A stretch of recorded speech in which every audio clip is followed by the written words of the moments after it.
13 నుంచి మనకి మీటింగ్స్ ఉన్నాయి, 16 వరకు. బాప్తిస్మాలు తీసుకోవాలని అనేకులు సిద్ధపడుతున్నారు. దేవుడు మరి దేవుని సేవకుల్ని, సాక్ష్యం ఇచ్చేవారిని కూడా బలపరిచి చక్కగా వాడుకోవాలి.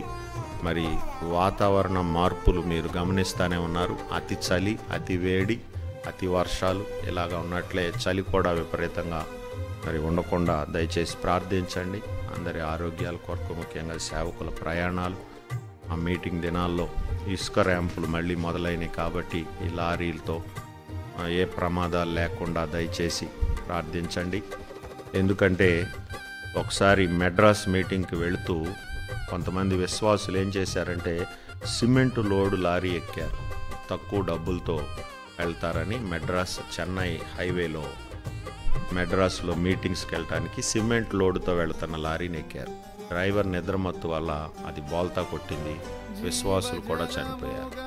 దయచేసి అలాంటివి జరగకుండా, అలాగే హర్రీబుర్రీగా కాకుండా కొంచెం పెనలాడి బయలుదేరి నిదానంగా అందరూ సేఫ్గా చేరుకొని మళ్ళీ వెళ్ళేటట్లుగా ప్రార్థించండి వారి ప్రయాణాల కొరకు. అలాగే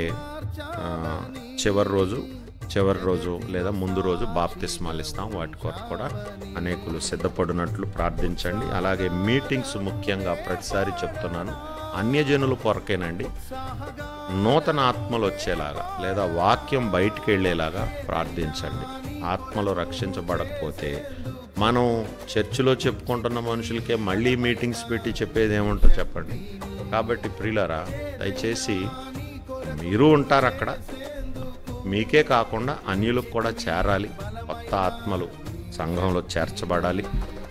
అదే మన పని కూడా. ప్రభువు కూడా నశించిన దానిని వెదకి రక్షించడానికే మనుష్య కుమారుడు ఈ లోకానికి వచ్చినట్లుగా మనల్ని కూడా రక్షించారు. ఆ పని చేద్దాం. తర్వాత ఇంకా బోల్డని కార్యక్రమాలు, పిల్లలు పనులు చేస్తారు అక్కడ, లైటింగ్ కానీ ఇవన్నీ వాతావరణం కొరకు, మళ్ళీ ఏ అల్పపీడనాలు ఏర్పడకుండా. తర్వాత మంచి ప్రార్థనాత్మ. ఆ దినాల్లో అక్కడ చేరి 4 దినాలు పనులు మానుకొని అక్కడికి వస్తారు. వచ్చి ప్రార్థించలేని వారుగా చాలామంది కబుర్లు ఆడుకుంటూ కూర్చుంటారు. అలా కాకుండా మీటింగ్స్కి వచ్చేవారికి మంచి ప్రార్థనాత్మ దొరకాలని మనమంతా ప్రార్థించాలి వాస్తవంగా. కాబట్టి ఇది కూడా ఒక ప్రత్యేక మనవి. మీటింగ్స్కి అక్కడ ఉండటానికి వచ్చేవారు ప్రత్యేకంగా ప్రార్థనాత్మ పొందేలాగా, కొత్త వారు కూడా ప్రార్థించే ప్రేరణ వారు అనుభవించేలాగా దయచేసి మీరు మీ అనుదిన ప్రార్థనలో మాతో కలిసి పోరాడాలని మనవి. Thank you.